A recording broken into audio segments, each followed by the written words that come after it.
Hi, I'm Amy DeVore. I'm a professional makeup artist and have been using Savvy Minerals by Young Living since its launch.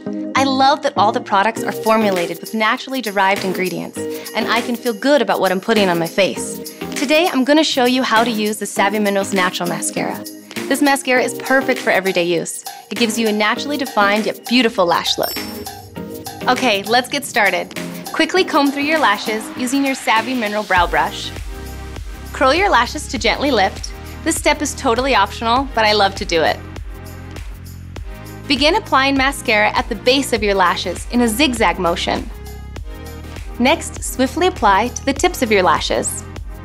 Then, comb to smooth the product evenly throughout and remove any gaps. Remember, for a successful application of this mascara, apply thin, even coats. Let each coat dry before you apply another. And be sure to comb through your lashes when you're finished. Now you've got a stunning, all-natural look to go through your day with confidence.